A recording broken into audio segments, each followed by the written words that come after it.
भगवान स्वयं नाम की महिमा का गान नहीं कर सकते। नाम की शक्ति कितनी है।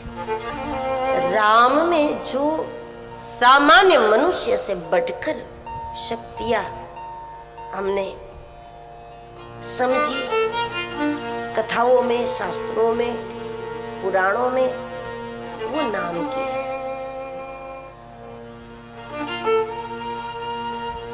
पत्थर को पानी के ऊपर तैराना ये मानवीय शक्ति नहीं है।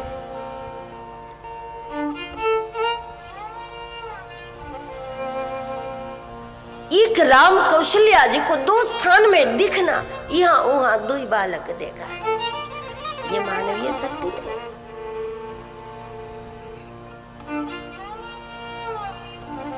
छह दिन की उम्र में कृष्ण पुतना को मार दे, ये मानवीय शक्ति नहीं है।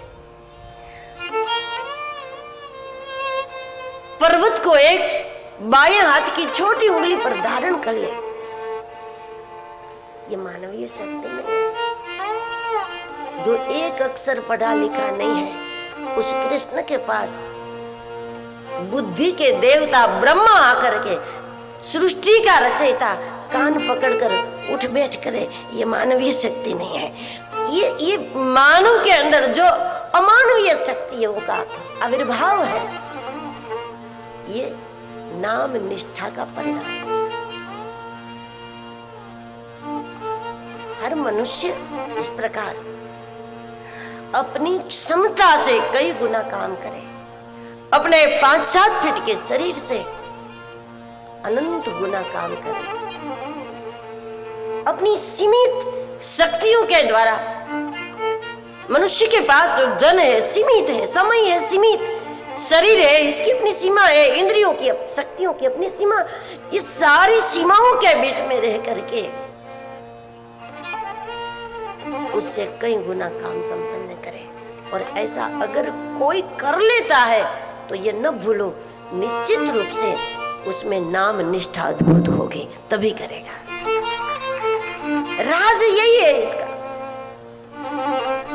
यही रहस्य है उसका। यदि कोई अद्भुत कार्यों में सफल होता है तो ये समझ ले कि इसमें नाम निष्ठा है। लेकिन नाम का रूप, नाम और रूप नहीं, नाम का रूप समझना चाहिए। नाम का रूप ही समझने का हमने पिछले दिनों में बहुत प्रयास किया है कि नाम का रूप, जिनके व्यक्तित्व में हमें कोई संदेह नहीं है, उनका वचन हम इस प्रकार धारण करें कि उनका जो वचन है उसको चरितार्थ करने में हम अपना अस्तित्व लगा दें।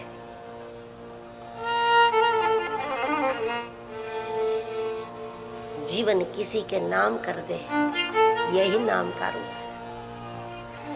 केवल नाम जपना, इससे भी तो लाभ तो है, लेकिन विशेष लाभ तब होगा जब हमें प्रासादिक नाम प्राप्त होगा। और प्रासादिक नाम इसे कहेंगे कि ये जीवन ही उनके वचन के अनुसार हम ढाल दें। किसी महापुरुष के आज्ञा के अनुसार हम अपने व्यक्तित्व को ढाल दें, इस प्रकार हम जीवन उसके नाम करते हैं। इससे जीवन खत्म नहीं हो जाएगा, इसी से जीवन का विकास। प्रत्यक्ष प्रमाण है ना कि एक दाना बोते हैं तो वो दाना खत्म नहीं हो जाता। एक बीज बोया तो राख में मिल गया क्या? खत्म नहीं हो जाता, तभी वो विकसित होता है। इस प्रकार जब ये जीवन का बीज हम किसी महापुरुषों के शास्त्रों के विचार के अनुसार डाल दे तो इससे जीवन खत्म नहीं हो जाएगा, तभी जीवन का विकास होगा, जीवन बढ़ेगा, जीवन फैलेगा, जीवन विराट हो जाएगा। इसलिए राम की अनंत शक्तियां है, वो नाम के कारण है। नाम निष्ठा के कारण है। जीवन कर दिया धर्म के नाम। जब भगवान ने इसी पंचवटी में आने के पहले संकल्प लिया, निशिचरहीन करो मही, पृथ्वी को राक्षस रहित करके रहूंगा, सनातन धर्म की रक्षा करके रहूंगा, इसको स्थापित करके रहूंगा, और अब शेष जीवन केवल उसी के लिए, केवल धर्म के लिए। तो धर्म के नाम कर दिया, जीवन को धर्म के नाम कर दिया। तो इसके बाद बिना किसी बड़ी सैन्य की सहायता प्राप्त किए, बिना किसी मनुष्य और देवता की मदद लिए, केवल जंगल के वनवासियों को बुला करके भगवान ने इतना बड़ा युद्ध जीत लिया। लेकिन इतने बड़े युद्ध को जीतने की नींव कहाँ है? नींव यहाँ है, जीवन को धर्म के नाम कर दिया, अपना अस्तित्व दांव पर लगा दिया धर्म के लिए। उसके बाद शक्तियां जागती है और फिर वो कितना कुछ करा लेगी इस शरीर के द्वारा, ये करने वाला खुद नहीं जानता मेरे शरीर से कितना होगा, ये करने वाला खुद नहीं जानता। तो फिर वो कैसे बतावे? कोई जीव राम खुद नहीं जानता। जीवन धर्म के नाम कर दिया, जीवन गुरु के नाम कर दिया, जीवन धर्म ग्रंथों के नाम कर दिया, वेदों के नाम कर दिया, और अपना अस्तित्व दांव पर लगा करके जीवन जब उसके नाम कर दिया, उसके बाद शक्तियों का विकास होता है। और फिर ये शरीर कितना करेगा, कब तक करेगा और कितना परिणाम इसका आएगा, वो करने वाला जीवराम खुद नहीं जानता। उसने तो सिर्फ यही किया कि जीवन किसी के नाम कर दिया, बस वो इतना ही जानता है कि हमने जीवन उसके नाम कर दिया। लेकिन अब नाम कितना कराएगा, ये राम से कोई पूछे तो राम न सके नाम सुनेगा, राम न सके नाम गुनेगा,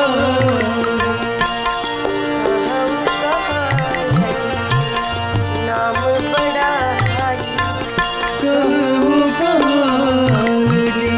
नाम बड़ा। जब राम की बात आई तो तुलसीदास जी अपनी बात बताते हैं इस जीवराम की। नाम राम को कल्पतरु कलि कल्याण निवासु, जो सुमिरत भयो भांगते तुलसी तुलसीदास। राम का नाम कल्प वृक्ष है।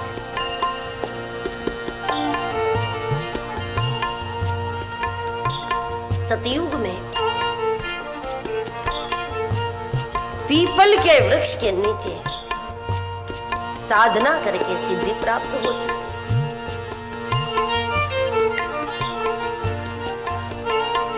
त्रेता में पाकर के छांव में बैठने से जीव का कल्याण होता था, यज्ञ आदि करने से। द्वापर में आम वृक्ष के नीचे साधना करने से सिद्धि प्राप्त होती थी। लेकिन कलयुग में तो हरि का नाम ही कल्प वृक्ष है, हमें कल्प वृक्ष की छांव में बैठ। और कहाँ है कल्प वृक्ष? देखा है किसी ने? तो गोस्वामी जी बोले हाँ देखा है हमने। नाम राम कल्पतरु, राम का नाम ही कल्पतरु है।